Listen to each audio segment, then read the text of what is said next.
this video, I'm going to quickly show how I've been using a handy little shell utility called just to conveniently run commands related to my Nix-Config project. This is also a precursor to an upcoming series of videos about automating the process of remote installation and Nix-Config bootstrapping. Looking at the official repository, we can see that to use just, we create a just file that consists of groups of commands referred to as recipes. And those recipes are run by running the command just followed by the recipe name in the command line. To install just in NixOS, we'll simply need to add just to our config as follows.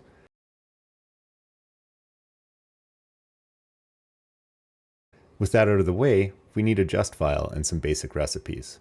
As a simple example, I'll add a recipe name called keep going that will echo the way out is through. From the terminal, we can run just keep going and we'll see the output as follows. Taking a look at the just file in my Nix-Config, we can see that there are several different recipes. Most of the commands refer to bash scripts, shell commands, or other just recipes in the same just file. This file is continually in flux as the Nix-Config is being adjusted, but it's very handy for quickly running a sequence of commonly used commands. Let's go through a few of these recipes to see how it works. The default recipe uses just's list argument, which will print all of the recipes in the just file for quick reference whenever we use the bare just command.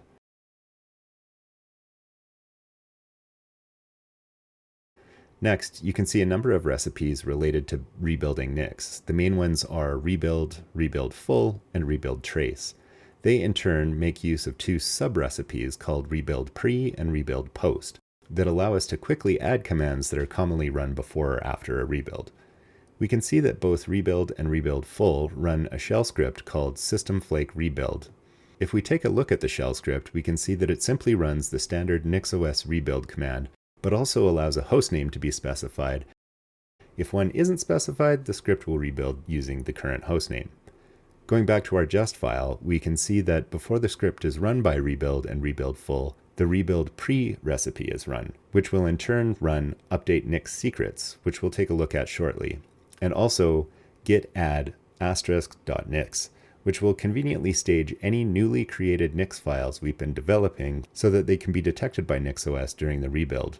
Forgetting to stage new Nix files is a common mistake, especially when you're getting started, so automatically staging before a rebuild is great.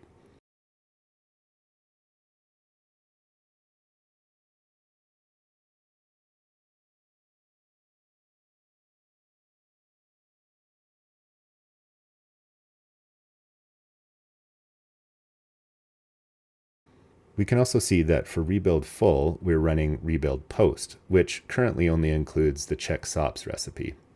Let's take a quick look at the two sops secrets related recipes that were mentioned for rebuild pre and rebuild post. First, rebuild pre runs the update Nix secrets recipe, which we can see will go to our Nix secrets directory, grab the latest changes from our private repo, and then it will run a Flake lock update on our Nix secrets input, ensuring that when the rebuild script runs, NixOS is doing so with the latest secrets. Second, rebuild post runs the check sops recipe, which in turn runs the check sops bash script.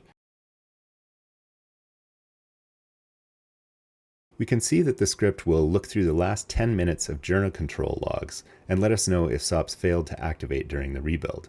Having this check run after the rebuild is complete is a convenient way of ensuring sops is working correctly without having to scan through the build output or the journal control logs manually, and it's especially handy if you're making tweaks to secrets related code in the config. Let's take a look at rebuild trace. Here we can see that the recipe is very similar to rebuild full, but it runs a different shell script. Looking at the script, we can see that the only difference is we've added the show trace flag to help with debugging. Next up are update, which simply runs the Nix Flake update command, and rebuild update, which performs a Flake update prior to running just rebuild.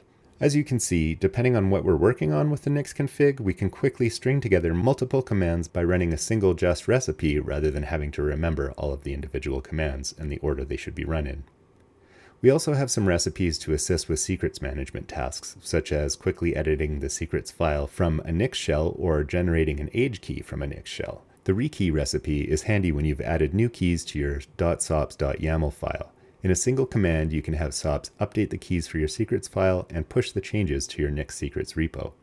If you're curious to learn more about secrets management, SOPs, and private secrets repos, check out my previous video series on the topic. There's a link to it in the description below. The remaining recipes here are related to the remote bootstrapping project and video series that I mentioned at the start.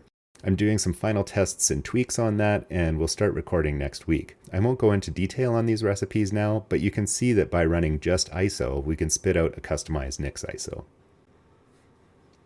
I hope this short video gives you some ideas for streamlining your own workflow using Just. This barely skims the surface of what this utility is capable of, and I want to thank my brother Fidgeting Bits for introducing me to it, as well as Nix for that matter. Let me know in the comments if you already use Just or if there's a similar tool that you prefer.